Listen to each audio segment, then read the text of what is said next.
on the podcast. Why don't you kind of tell us about yourself, introduce yourself, Lawrence? Okay. My name is Lawrence Monterosa. I am been born and raised here in San Jose. I have a family of six kids, plus me and my wife. Ex-real estate agent, 20 years in the business, and been doing junk hauling now for a little over 18 months. Nice. Yeah. Nice. So you've been in the business for 20 years now? I was in the business, yeah. Okay. Yeah. And so were you always doing real estate? Was it like property management, loans, things like that? How'd you get into it? So the funny story is I used to manage the 24-hour fitness in Sunnyvale. Oh, the old one? The off of Fremont, right? Yeah. So I used to manage that gym, and I had already some kids, and I was kind of like thinking like this is just a high pressure, high stress job. Right. I think I need to get into something else. And a mortgage broker actually came in and was looking to recruit because 24-hour fitness always developed really good salespeople. Right. Yes. Came in.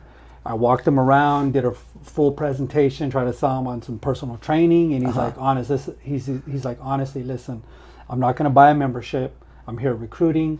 You've got what it takes. I want you to come take a look, and it was just like a perfect match, right? So I thought about it. I called the guy. I said, hey, I want to come out, take a look. I want to see how your office is run. I want to see the environment because I'm used to cold calling and all those kind of things, right? And so I went out to his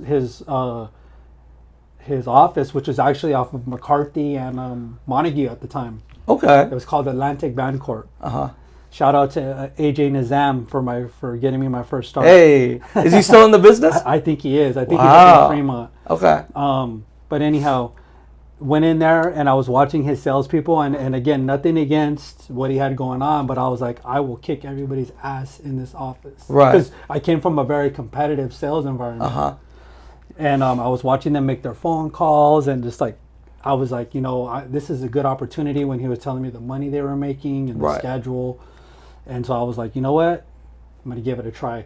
I went back to the gym. I put my notice in, and they tried everything they could. We want you to stay, give you a little bit more money. And I was just like, no. Like, I work 8 o'clock at night sometimes. I'm here at 8 in the morning sometimes. Mm-hmm. And this other opportunity, I work from 10 to 7 and I'm done. Right, right. So how old were you when you were managing and jumping in? That was, I was 26 or 27. Okay. So a little older, had some kids, a little bit, a little bit of a fire under my butt because I have some mouths to feed, right? Mm-hmm. And once I hit the ground running there, I mean, I was able to buy my first house working in the mortgage business within 8 months. Oh, wow. Just pounding the phones, just the old school way of doing business. Yeah. So you were a little older then. What kind of work experience did you have before that? Were you always working in the gym? No. So funny story is I was actually, I have a construction background. So I was in the Carpenters Union. I was in the Laborers Union out of high school. And those are things that I did for several years. And I actually got into the car business through a mutual friend. And he actually was like, hey, you try this out, see how it works. Right. And being in the car business, you meet so many people, and that's how I got into working at the gym, because the guy who I worked with in the car business went into the gym business. Gotcha. I kind of followed him because he was a really good sales leader, really good training, just really good to be around. And he was pretty passionate about sales, and that's kind of where my career took off. Shout out to Jason Marcucci. So all of these were just connections. Yes. How you got into everything, right? Yes. And do you feel like kids these days are going more towards that path of trades instead of college? And what would you actually recommend that your kids do? What are they doing now? So you want to hear something funny? Yeah. I do have a college graduate from San Jose State. Right. She has a degree in criminal justice. My other daughter has credentials from cosmetology school, which is considered a trade. Right. My son, one of my twins, is in the union for station engineering. Okay. My other son, we put through Unitech after high school, and he's a medical assistant at Kaiser. Right. So I believe in the best of both worlds. So Okay. do what you believe in and do what you like. I actually had all my kids take personality tests when they were graduating high school. Oh, okay. So to see how they see the world. Right. Right. And that's where I kind of push them towards what they want to do for themselves. Okay. Yeah. But back to what you said about the question, you really need to kind of do some research by yourself to see what you're into, what your passions are, what you can tolerate. Because at the end of the day, we're trading time for money when you take a career path. So that's one thing I told my kids: you got to do what makes you happy. Yeah. And then gives you time to be yourself outside of work. Right. So when you got into the mortgage business, what year was that? 2003. Oh, wow. February Okay. 2003. That's actually when I graduated high school. Great year, 2003. Man, music was very different back then as well from what it is now. And so from 2003, how long were you in the loan business for? What's funny is I didn't leave the loan business fully until about 2019. Oh, whoa. Yeah. So you were in there for Yeah. a long time. Yeah. Through the crash as well. Oh yeah. So that's how, funny thing is, once the crash came, a lot of people had to leave the business to support their families. Right, I yes. went back to managing a gym at 24 Hour Fitness. Oh, okay. I was blessed enough to get one of the top revenue generating clubs in Northern California. So back to Sunnyvale or where? No, I went to Hillsdale. Okay, gotcha. Club 504. Right. And I stayed there for a year. I really got to fine tune my sales skills again and kind of just step away from, being commission based and really went back and managed the gym. And that was an opportunity for me to kind of just get just relax a little. Right. I was back in my own environment. I got to work with people that I liked, and it was a good experience. I made a lot of great connections going back to that club. The people that I still talk to today. Oh, okay. So how was the business from 03 to you went back to the gym? Because that's actually before my time. I started in real estate in 2010, and I didn't kind of start doing business or more business until 2014. So there was a gap of learning and things like that. And it was tough because when I started in the business, I was 25. Yeah, we're trying to sell $1 million homes at 25. Right. It's not easy because people just don't trust you like that. Right. Yeah, I remember my first deal was in Campbell, and it was actually to a teacher.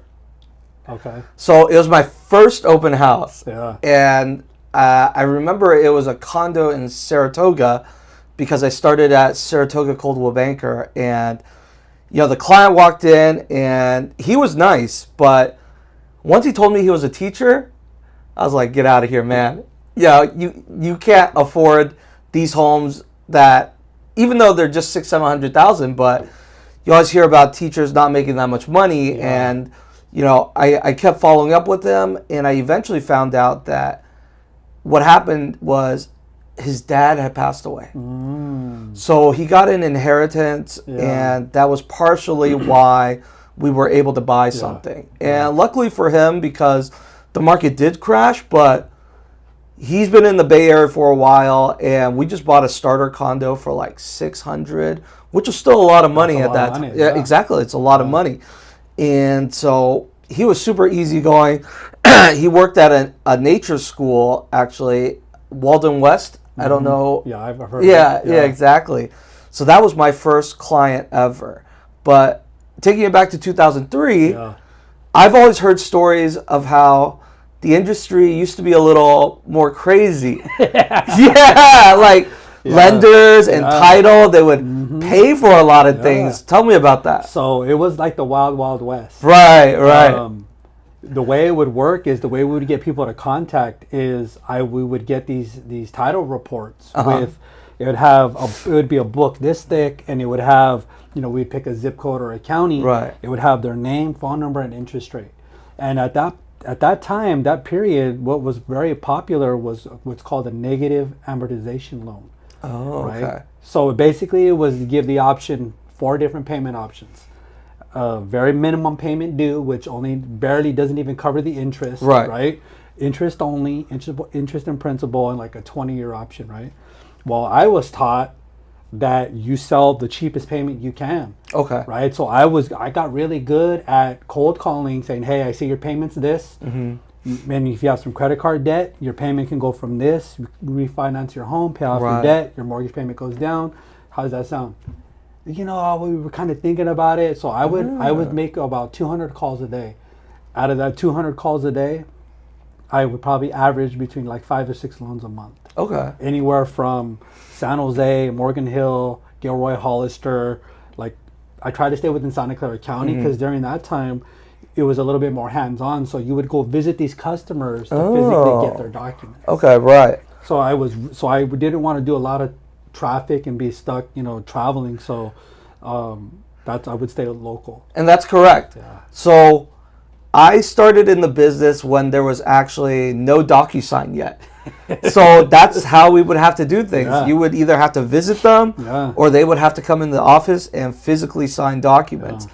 Now it's so much easier in the sense of you could be on vacation Yeah. and signing documents. Right. So everything's a lot more different now. So these loans that you guys would process, they would have like a balloon payment, right? They would. Right. Right. And so tell us what a balloon payment is and how does that kind of work? So what would happen is, let's just say, their mortgage payment was $1,500 a month, right? So of the options, one was $1,500, was like the minimum due. Right. Then there was an interest only, which was $2,000, right? And then the 20-year payment or full principal payment. Well, what happened is people were just stuck on making that minimum payment. So their loan balance was growing every month. Oh, it just got bigger and bigger. It got bigger and bigger. And this mortgage was tied to an index that was on the market. Right. And at that time, it happened to be super low. As interest rates started adjusting, so did that interest rate, right? Because it was a variable loan. Right. So that gap got bigger and bigger. So that $500 now turned into $1,000, $1,500 to $2,000 every month that was being added to the loan balance. Okay, so people, crazy. Yes, so people started getting to the point where they're like, I can't afford my mortgage anymore. Right. Had I known better, had I been trained better, and my where I should have been taking responsibility is really educating myself on the negative portion of those loans. So I do foot the responsibility for some of that, right? But I was young. I thought I was a hot shot, needed to support my family. I was giving the customer what they wanted. Yeah. So. And are these products that you sold, like, when you called the potential clients, did they know about them? Did you have to educate them? Were they common knowledge during that time? So what's funny is they knew about them because the big lenders at that time, you walk into a Washington Mutual, which is out of business. Which is out of business. Yeah. They were pumping it all over through. You walk in the bank, 1.95% interest rate. That was the teaser, right? Okay. Washington Mutual was doing it. IndyMac Bank was doing it. Greenpoint was doing it. World Savings, which is another big bank, was doing it. And that's why, because we always ask, why did the banks do this? Yeah. It's because the other banks did it. Of course. And they're making money. Right. So everyone's got to do it, right? Yeah. That's kind of how it worked. And so nobody really had the hindsight of how the market was going to change, right? And that's where some people got in trouble because these loan balances were growing, but not as fast as the appreciation on the home. Right, I see. And then people just kept taking more money out. Right. It was a lot of people from 2003 to 2008, including me. Yeah. Refied a lot to take money out of my houses at that time to live extravagantly. Right. Multiple cars, vacations, eating out. Yeah. All those things, right? It's crazy time. Like, it'll keep coming, Yeah. But when it crashed, it crashed. Right. So we get this question all the time, or this thought process all the time from our consumers. And I have my own answer, which I'll get into, but do you think anything like 2008 will ever happen again?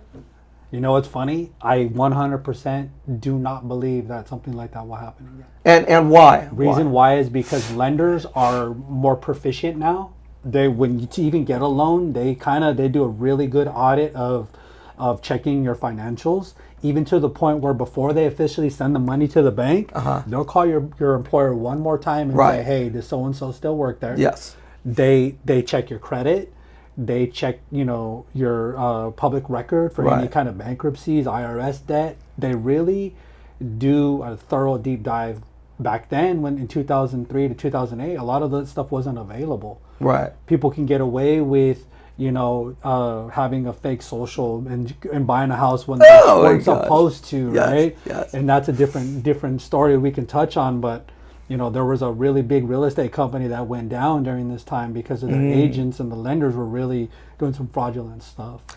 Yeah, so a lot of you guys listening to what Lawrence just said are like, "Oh, don't the banks just do that?" No, the banks were not doing this. As dumb as it sounds, as stupid as it sounds. They were just giving out loans because that's what made money. Yeah. And so that's really the difference between before 2008 and after 2008. It's not even a right now thing. It's just after 2008.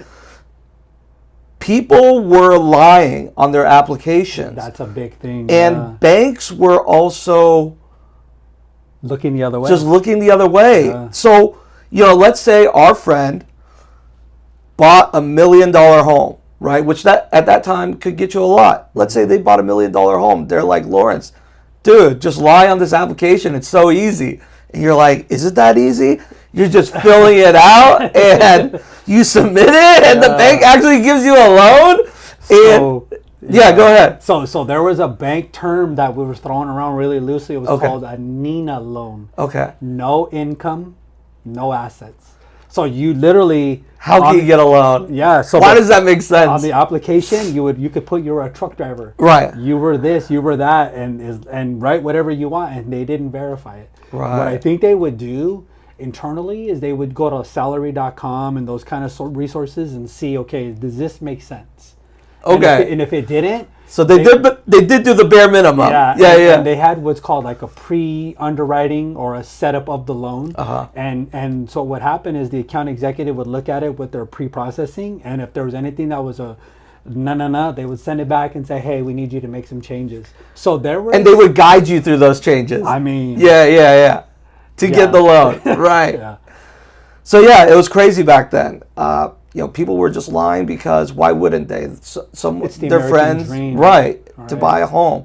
It's always been the American dream. And then on the lending side, as dumb as it sounds, they just didn't really check. They just pushed everything through, and eventually, that whole thing just came down. So, lending nowadays, how it works, and I'm not a lender, but as long as you don't lie on your application, the bank will pre-approve you.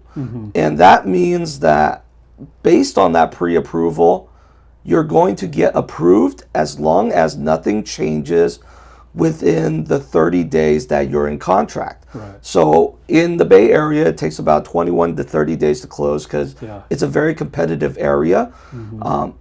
More of a normal timeline is probably 45 days because when banks take in the applications, everyone's in a queue. So it's also very important for you to work with a good lender, because if they don't know the process and the things that they need to do, if they mess up, they need to go back in the queue. So right now, as long as nothing changes, meaning you don't pass away, you don't lose your job, your credit scores remains relatively the same, your income and assets remain the same. If you got pre-approved, you will most likely get approved. And that's how lending kind of works now. Right. Yeah. One thing that I did see pop up a lot when I was doing loans is people would open a new credit card because they went to Macy's or one of those stores and they wanted to save the 15%. Well, guess what happens? These lenders are watching your credit reports. They get notifications when you take on new debt. Right. Opening a new credit card is taking on new debt. Adding a new trade line to your credit history can lower your scores. People don't realize that. So that was happening when I was in the business. Right. Another big thing and another big no-no, do not co-sign for somebody to buy a car. Oh. That was a big one. Is it only for a car, or just don't co-sign Just for it? don't co-sign for anything. Okay, right, yeah. Because there is ways around it, but you would need to show like 12 months of history from that creditor to show like the other person was making the payment. Yeah. Or else it's new debt that you take on, which can throw your ratios off and you don't qualify. I see. So, I've always heard from people before 2008 that title lenders, they had some pretty cool parties. They hosted some pretty cool things. Yeah. What were some of the ways that either you guys did or that you saw to attract more agents? Like the title companies? Yeah. So they would, honestly, there was a few things they would do. They would cover, like, let's say you're hosting a really high-end open house. They would cover all the food, all the drinks, all the snacks. There would be like parties where, like, if you sent them so much volume, Thursday night we would have parties.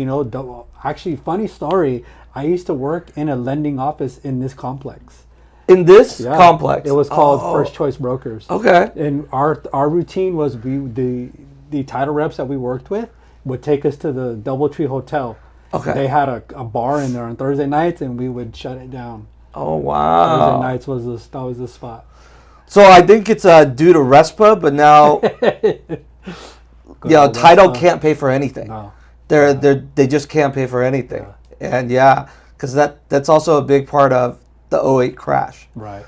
So you were in loans for quite a while. Yeah. How'd you get into real estate? Why did you decide to stop doing loans? Why'd you get into real estate? So I was doing both. Okay. Together. For me, it was always about just helping people. Right. I always felt satisfied when I know I got somebody a lower interest rate, a lower payment, and if they had some financial crisis, that I helped them roll that into their mortgage if that's what they wanted, and make it more budget friendly for them. I always appreciated that part of the business. Right. I have a cousin who's in the business. She's a little older than me, and I always appreciate the way she conducted business when she was selling real estate. And I always would see her selling some homes, and then I was like, she's doing a great job. It's more, she's doing the face of the franchise kind of work. I'm doing the nuts and bolts, and I kind of want to see how that feels. Yeah. And I got into that part of the business, and I felt like it went together. So that's how I would sell my service when I met buyers at an open house. I was able to facilitate the loan and the real estate and take some of the real estate commission to pay for some of the loan stuff. Oh, I see. And I partnered with lenders because I was on the broker channel. I partnered with lenders that allowed me to do that. So I would roll their loan fee into my cost from the real estate commission, and I did pretty well for myself. Right. I see. Yeah. So how long were you in real estate for? So real estate, I started selling real estate full-time, like as a profession, in 2005. So 2005. Yeah. Okay. Awesome. And then you recently got into the junk hauling business. Yeah. And what brought you over to that side? Because, after real estate, there's so many things that you can do. Yeah. Were there a couple of things that you were thinking about, or you just decided to do this? So there was a couple of things. Honestly, what happened was I loved selling real estate, but anybody who knows, when you're getting into real estate, you are definitely trading and sacrificing your schedule to grow your business. Right. People get into real estate thinking, it's part-time and I can do it when I want. That's the opposite. That's far from the truth. Yes. There are so many things you need to do to keep your business floating. The majority of the work, though, believe it or not, is done Friday, Saturday, and Sunday.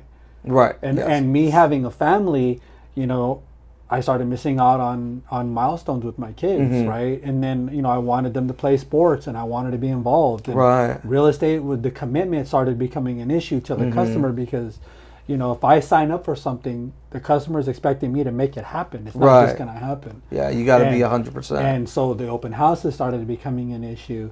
Being on vacation, I had to schedule my vacations around my workload, and that it got to a point where I was like, I can't do this no more. Right. And so I started thinking, what am I good at? What can I do?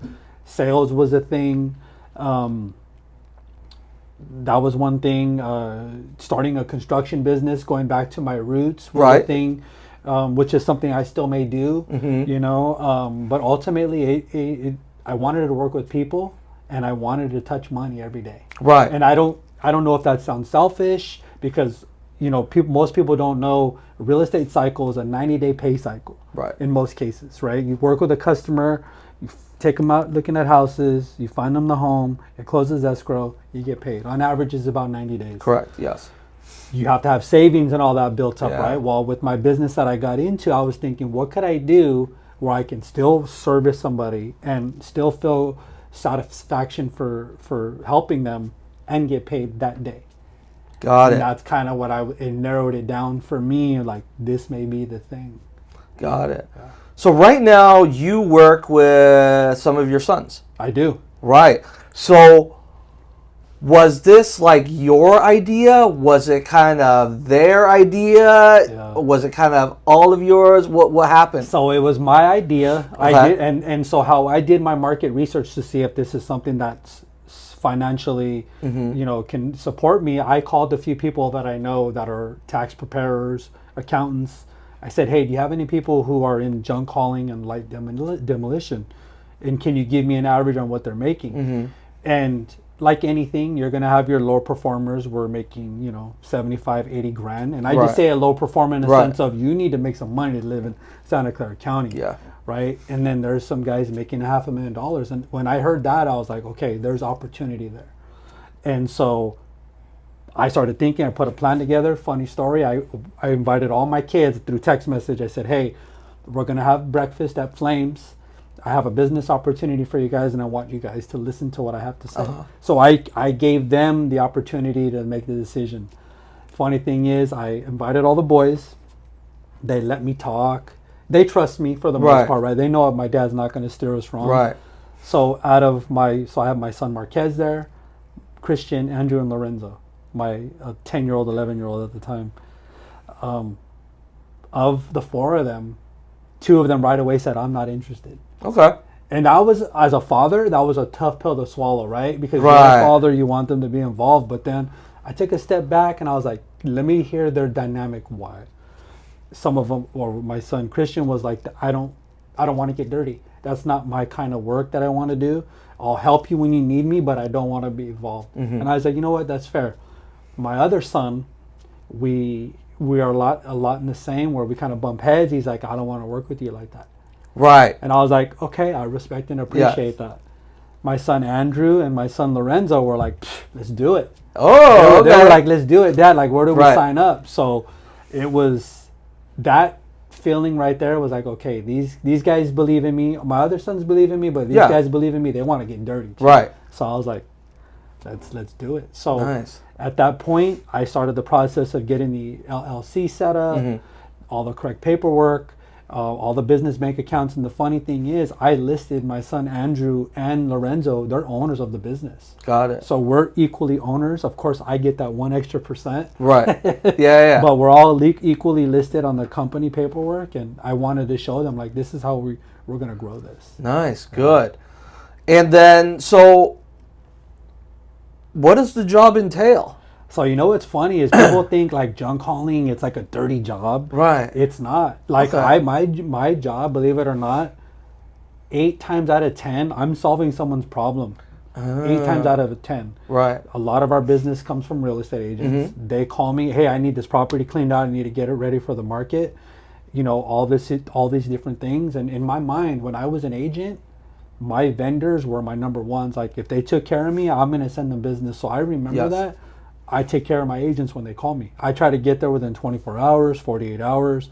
I try to go above and beyond, because I also know my work is a reflection of them. Right. Right. So Right. we go above and beyond. We take extra stuff. We do extra work because we want to make sure it's a happy experience. Nice. And so I think I met you a while back through real estate, Yeah. but I didn't really know about the junk hauling. Yeah. I saw it through Instagram, and I think we've done a couple jobs together. You actually just cleaned out a Yeah. place of mine in Hayward on Tuesday. Yeah. And then, I've been introducing you to a couple people, but how do you guys get the word out about your business? You know what's funny? I'm still old school. I get on the phone. Okay. I call agents. I direct message agents, property management companies, contractors. Like, I still use what I learned in gym sales memberships, mortgage loans, right. real estate. Right. I cold call. I'm not scared. What's the worst they can say is no. Yes. Correct. Did I? Oh no, we don't need you, or they hang up on me, whatever. I'll call back, say, hey, I think we got disconnected. Yeah. You know what I mean? Like, everybody's got junk, right? Right. Yes. So yeah, I still use a lot of those. So that's how I can still relate to real estate agents. Like, I'm there with you in the trenches. Got it.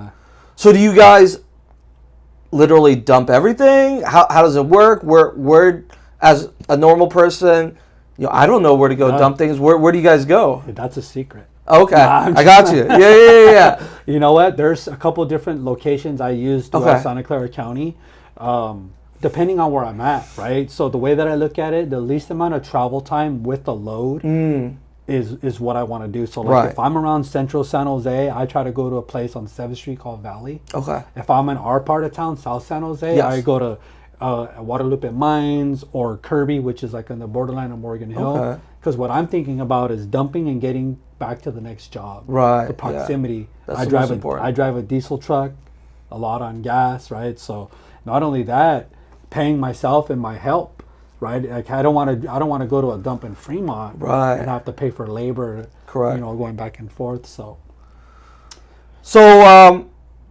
what do you do in your free time, Lawrence? I see that you from your Instagram stories that you have a boat. Yeah.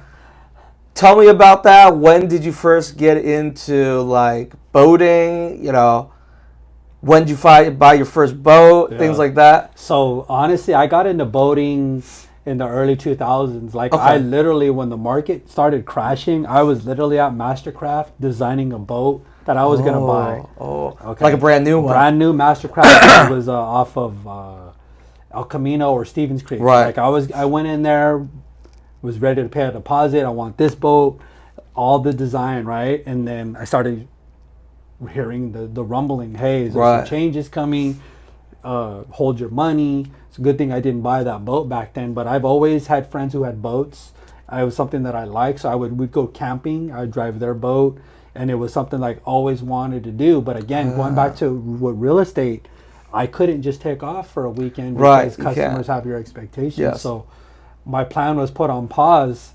The funny thing is once I left real estate, 6 months later, my wife and I bought a boat. Oh, wow. Like a brand new boat? 2018. Okay. So in boating years, that's considered a new boat. Okay. Yeah, we had a budget we wanted to stay at and a cost we wanted to stay at. So we bought a 2018. So how much does like a boat cost? Like a brand new one? So depending on what you're into, right? There's some boats that are like 400 grand. Oh, wow. Yeah, like there's Pavati's, which is a brand, minimum entry point is 400.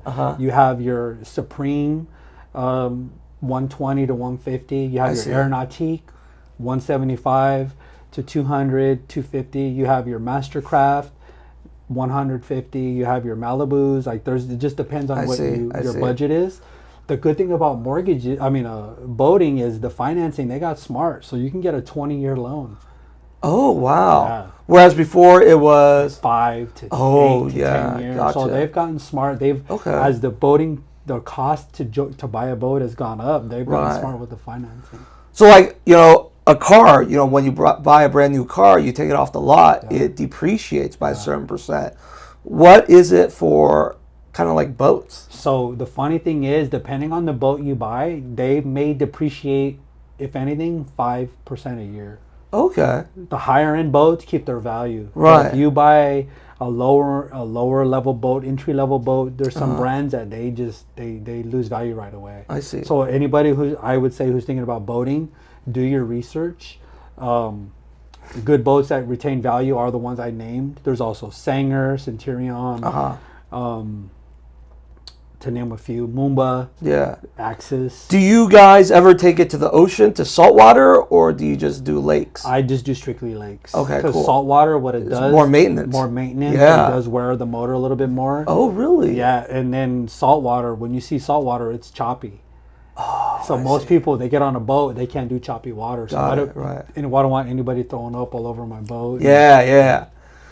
So. So what do you guys do out on the lake? So funny is we do a lot of chilling. Okay, of course. A lot of drinking. A lot of drinking. I don't drink. Me Okay. personally, I don't drink. I celebrated 11 years sober last Oh, month. wow. My wife drinks. Yep. My kids drink. Not my youngest, but my other kids drink. So it's a lot of social time. Mm-hmm. We have other friends who have boats. We do wakeboarding, wake surfing. I love wake surfing myself, kneeboarding and tubing.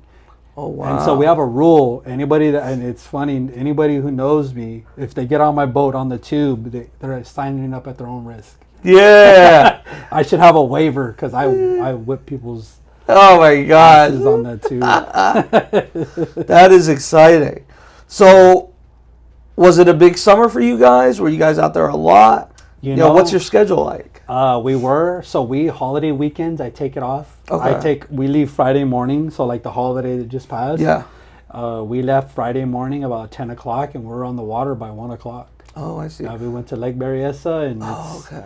yeah, and we didn't come back until Monday. So we take that, and the whole time we're on the lake, at the lake, we're on the water. I see. What's maintenance like with the boat? So that's funny that you say that. Maintenance can be expensive if you don't know how to do the little things. Okay. The little things are changing the impeller, which is a little rubber gasket that helps flush the water through. Mm-hmm. Any boat owner knows you should change that minimum every 2 years. Okay. If you want your boat to last with no issues, you should change it every year. Mm-hmm. If you know how to change the oil, grease the bearings on the trailers, those kind of things will keep you out of trouble. Oh, I see. Nice.